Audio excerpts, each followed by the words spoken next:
Assalamualaikum warahmatullahi wabarakatuh. Berjumpa kembali dengan saya tentunya di cerita horor. Bagaimana kabar kalian? Semoga baik-baik saja ya, dan dijauhkan dari berbagai mara bahaya. Amin. Nah, bagi kalian yang belum subscribe, silahkan subscribe terlebih dahulu supaya tidak ketinggalan cerita-cerita seram selanjutnya. Nah, di video kali ini saya akan membawakan cerita. Sebelum mulai ceritanya, seperti biasa, di dalam cerita ini semua nama dan tempat disamarkan demi menjaga privasi. Langsung saja, seperti apa ceritanya? Simak video ini sampai habis. Daripada penasaran, tak usah kelamaan lagi, kita masuk ke ceritanya.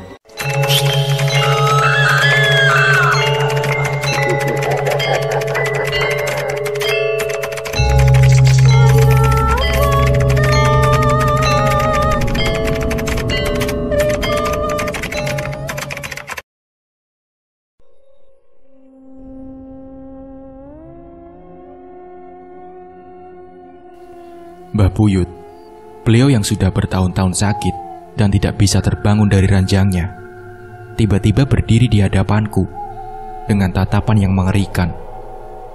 "Ini bukan rumahku. Aku harus kembali ke rumahku, Punden Putuk," ucapnya dengan suara yang berat, sama sekali tidak seperti suara seorang nenek yang berumur 98 tahun. Punden Putuk. Tempat apa itu? Apa yang pernah terjadi di sana? Sehingga Mbah Buyut terus tersiksa dengan sosok yang tak henti-hentinya merasuki dirinya untuk kembali ke tempat itu. Jawa Timur 2016. Dia adalah Mbah Ginah. Kami memanggilnya Mbah Buyut, seorang nenek tertua di desa kami yang saat ini berusia kurang lebih 98 tahun. Sama seperti nenek pada umumnya, beliau berbadan kecil, kurus, dan sedikit bungkuk. Beliau tinggal sendiri di rumahnya, tapi ada dua orang anaknya tinggal berdampingan dengan Mbah Buyut di rumah yang berbeda. Merekalah yang selama ini selalu mengurus Mbah Buyut bersama warga desa yang peduli. Beberapa tahun yang lalu, sekitar tahun 2014, Mbah Buyut jatuh sakit. Dari diagnosanya, beliau sakit tua layaknya orang lanjut usia pada umumnya. Sejak saat itu, beliau jadi susah beraktivitas. Bahkan untuk berjalan pun, beliau harus menggunakan tongkat. Semenjak itu, Mbah Buyut semakin perlu diperhatikan. Untuk kebutuhan hidup, kedua anak Mbah Buyut selalu memperhatikan, mulai dari makan hingga keperluan lainnya. Dan saya adalah Rini. Saya tetangga yang tinggal di sebelah rumah Mbah Buyut. Ada cerita yang cukup bikin merinding dan membuat seluruh desa menjadi heboh kala itu. 1 tahun semenjak Mbah Buyut sakit, mulai ada keanehan akan penyakit yang dialami Mbah Buyut. Awalnya, saya dan sekeluarga merasa terganggu dengan keberadaan Mbah Buyut saat kejadian itu. Bukan tanpa alasan, pasalnya setiap malam Jumat hingga Jumat siang menjelang sholat Jumat, Mbah Buyut selalu menangis. Menangis terdengar sangat pilu, seperti orang yang kesakitan, dan yang kadang membuat bulu kuduku merinding. Gak jarang Mbah Buyut sering berteriak, "Panas! Panas!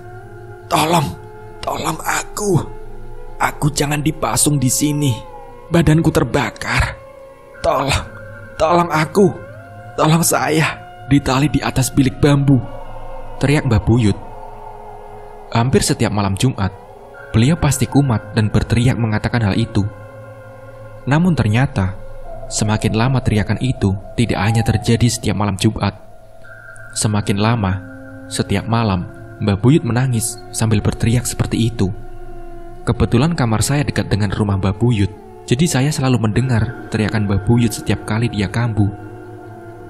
Nah, masalahnya, aku merasa ada sesuatu yang menurutku tidak wajar. Setiap Mbah Buyut kambuh dan berteriak, entah mengapa, aku merasakan ada sesuatu yang mengerikan dari arah teriakan itu.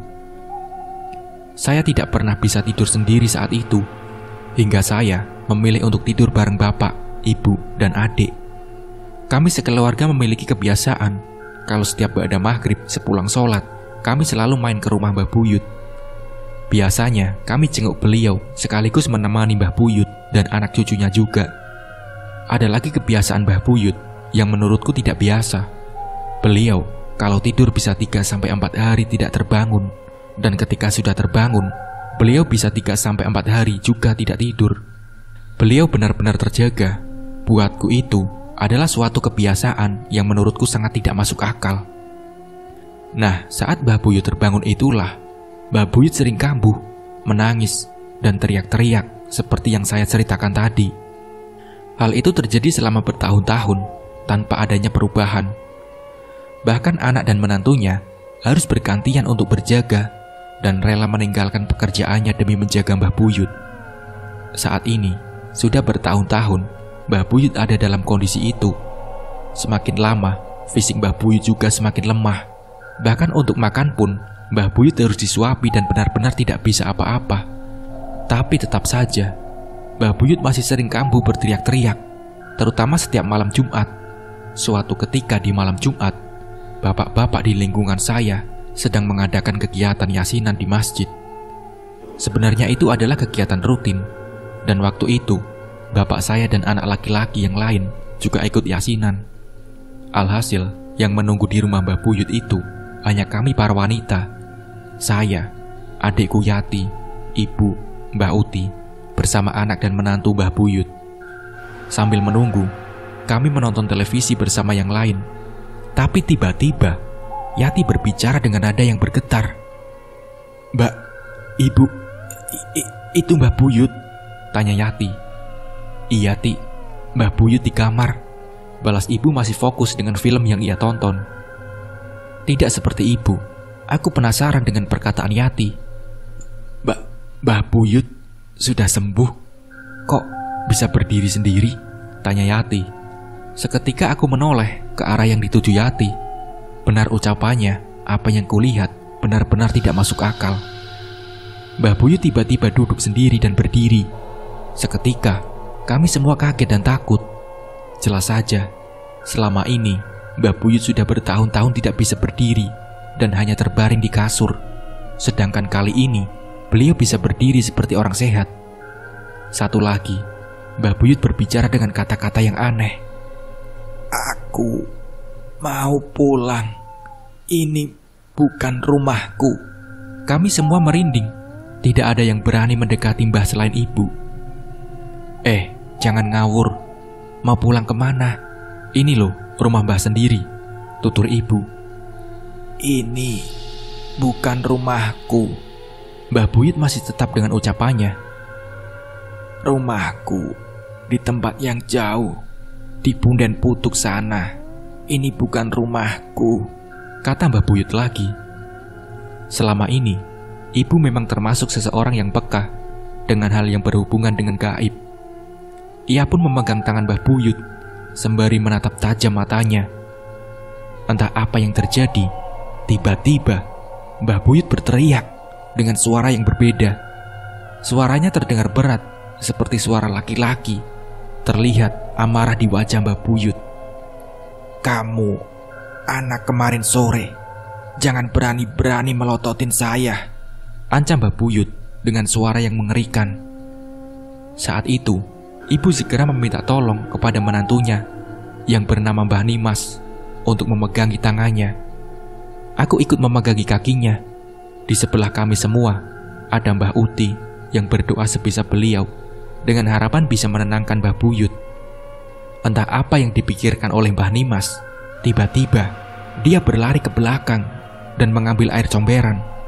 Ia membawa ke hadapan Mbah Buyut sembari berteriak, "Awakmu keluar, atau aku cekoki air comberan ini," kata Mbah Nimas. Aku sama sekali tidak menyangka cara itu akan berhasil. Dan ternyata Mbah Buyut juga masih terus memberontak sampai Mbah Nimas mengguyur air comberan itu ke tubuh Mbah Buyut. Dan benar saja, anehnya Mbah Buyut langsung bisa tenang. Aku, ibu, dan Mbah Uti juga terkejut dengan kejadian itu. Bagaimana bisa seseorang yang kesurupan bisa sadar hanya dengan disiram air comberan? Apalagi air itu benar-benar bau.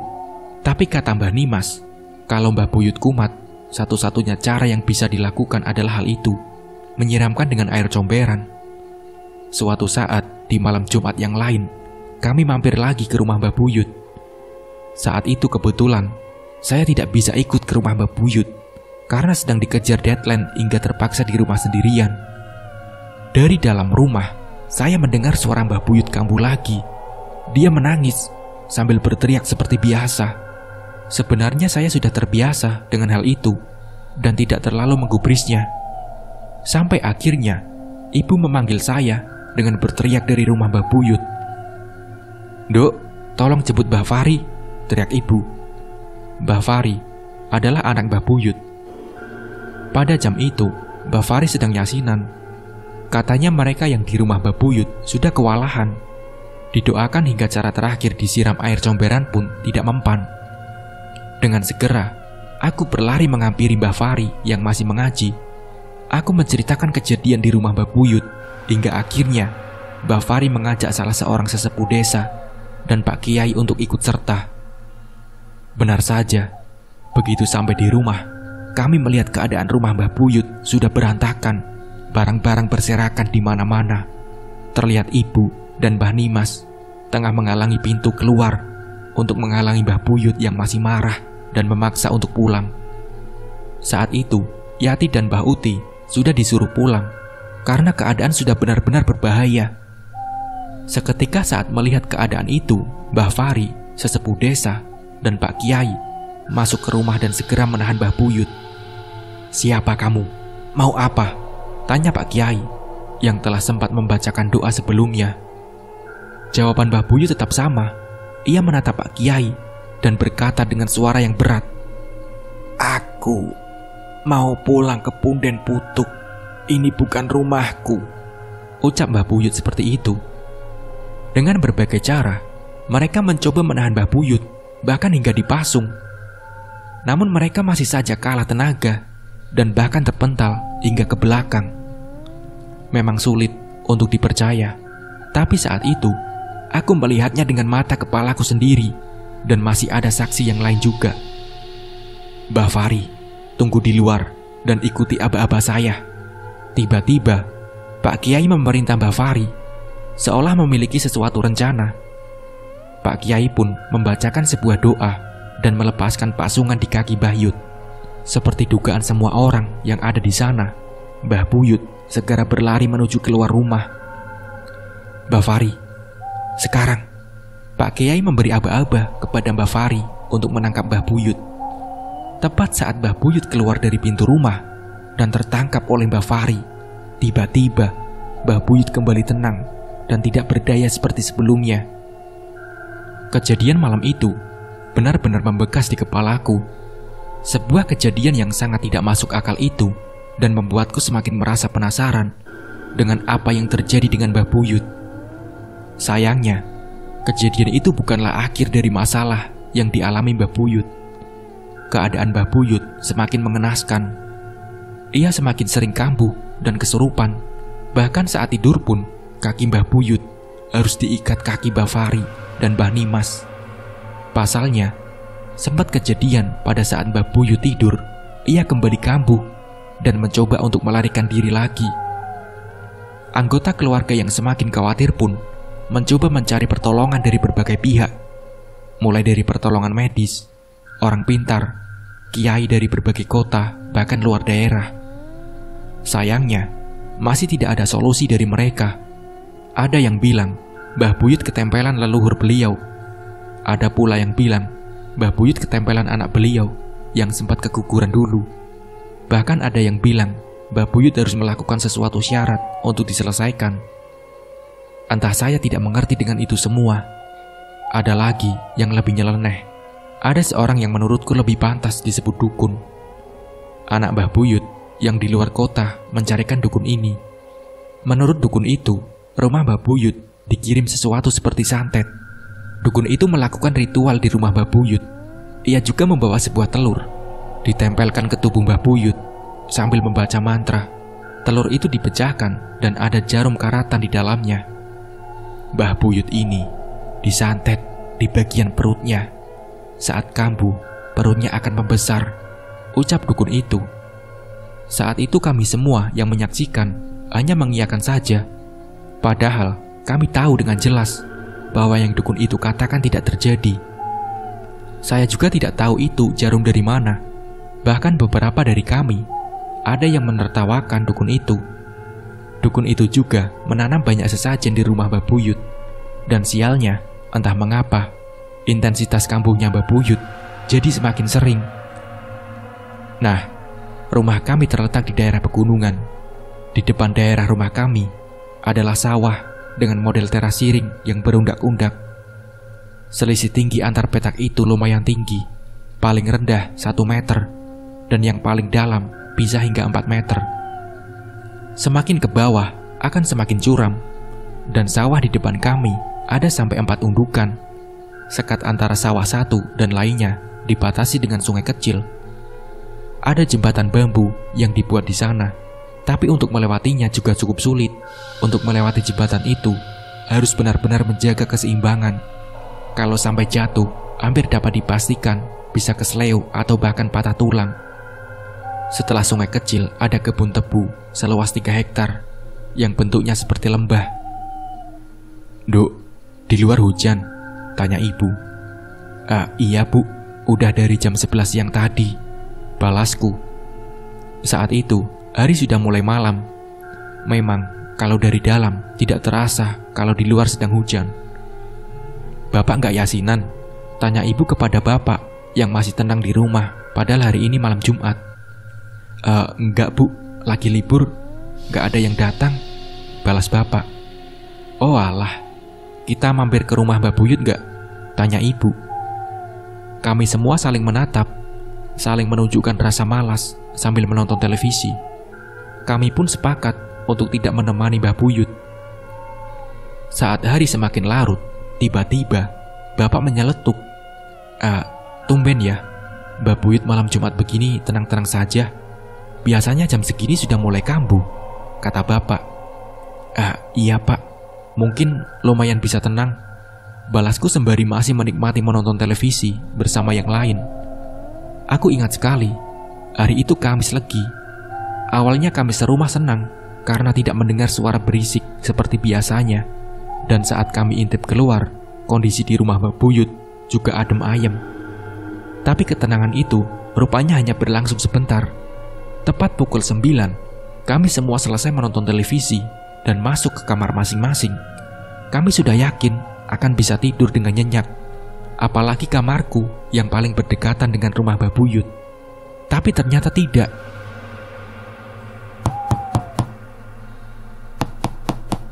Terdengar suara ketukan pintu di rumah kami malam itu. Aku menoleh ke arah jam dinding. Saat ini jam 12:30 malam. Aku yang merasa aneh hanya membiarkan saja tanpa berani membuka. Tapi semakin lama terdengar suara orang berteriak memanggil. Pak, tolong pak, Mbak Yut gak ada." Itu adalah suara Mbak Fari. Sontak kami semua keluar dan panik. "Innalillahi wa inna ilaihi roji'un," ucap kami sekeluarga saat membukakan pintu untuk Mbak Fari. "Enggak pak, Mbah Buyut enggak meninggal. Mbah Buyut hilang," jelas Mbah Fari. Kami pun bingung dan meminta penjelasan Mbah Fari. Sekitar jam 12 tadi, saya terbangun untuk ke kamar mandi. Jadi saya melepaskan ikatan kaki saya ke Mbah Buyut. Dan pas kembali, tiba-tiba Mbah Buyut sudah tidak ada pak," jelas Mbah Fari. "Mbah Nimas, bukannya Mbah Nimas juga tidur sama Mbah Buyut?" tanya ibu. "Nah itu, tiba-tiba ikatan di kaki Mbah Nimas juga terlepas. Dia pun tidak sadar," jawab Mbah Fari. Mbah Fari juga sudah membangunkan Mbah Nimas. Mereka mencari hingga pekarangan, kandang, kamar mandi, dan sekitar rumah. Sayangnya keberadaan Mbah Buyut sama sekali tidak ditemukan. Hujan turun semakin deras. Kami pun membantu Mbah Fari membangunkan tetangga untuk membantu mencari Mbah Yut. Seluruh pria dalam satu RT membantu kami untuk mencari Mbah Buyut, mulai dari yang tua hingga yang masih muda. Pak RT pun mengatur warga untuk membentuk beberapa kelompok pencarian. Pencarian dimulai ke seluruh tempat yang mungkin didatangi Mbah Buyut, mulai dari petak sawah, menelusuri sungai, hutan bambu, pekarangan warga, sembari menabuh kentongan dan memanggil Mbah Buyut. Di tengah hujan deras itu, para pemuda dan bapak-bapak mencari hingga berjam-jam sampai ke ujung kampung, namun tidak ada tanda-tanda keberadaan Mbah Buyut. Bahkan ada beberapa tempat mencurigakan yang sampai diperiksa 3 kali dengan senter, namun tetap tidak ada petunjuk. Pencarian itu terus dilakukan oleh warga, bahkan hingga terdengar tarim subuh. Saat itu, warga sudah kebingungan setelah lebih dari 4 jam mencari keberadaan Mbah Buyut di bawah hujan deras. Warga memutuskan untuk melaksanakan sholat subuh di masjid sembari berdoa agar Mbah Buyut segera ditemukan dalam kondisi apapun. Setelah itu, Pak Kiai dan Pak RT memutuskan agar pencarian Mbah Buyut dilanjutkan ketika matahari sudah muncul agar lebih mudah dan tidak berbahaya untuk warga. Sambil menunggu matahari terbit, kami semua kembali berkumpul di rumah Mbah Fari. Kami menunggu dengan cemas dan khawatir tentang keadaan Mbah Buyut. Mbah Buyut sudah ketemu, Pak. Orangnya di sini, Pak. Beliau masih hidup. Tiba-tiba terdengar suara teriakan dari seorang yang masuk ke dalam rumah. Sontak seluruh warga segera mengikuti orang itu menuju tempat di mana Mbah Buyut berada. Aku tidak mungkin lupa, malam itu kondisi hujan sangat deras. Tapi yang terlihat di hadapan kami benar-benar tidak dapat dipercaya. Mbah Buyut tergeletak di tengah ladang tebu dalam keadaan kering. Anehnya, tidak ada sedikit pun goresan luka dari daun tebu atau apapun di sana. Warga bergidik ngeri saat melihat Mbah Buyut menyeringai tersenyum saat ditemukan. Walau begitu, warga yang menghampiri tetap memaksa untuk mengangkat tubuhnya menaiki motor. Tepat ketika sudah meninggalkan ladang tebu itu, Mbah Buyut kembali jatuh tak berdaya lagi. Pak, nggak mungkin kan Mbah Buyut bisa ke tengah ladang tebu ini sendirian? Ini jauh banget loh, Pak, dari rumah. Tanyaku pada bapak. Iya, bapak juga nggak ngerti, Nduk. Berarti kan harusnya Mbah Buyut harus lewat pinggiran tebing dan menyeberang jembatan bambu. Benar-benar aneh, balas bapak yang juga tidak mengerti. Walau kembali dalam tubuh lemah, Mbah Buyut masih tersadar. Mbah Buyut, Mbah kenapa toh Mbah? Kok bisa ke kebun itu? Tanya Pak RT mencari tahu apa yang terjadi. Mbah Buyut menjawab dengan tatapan yang lemah.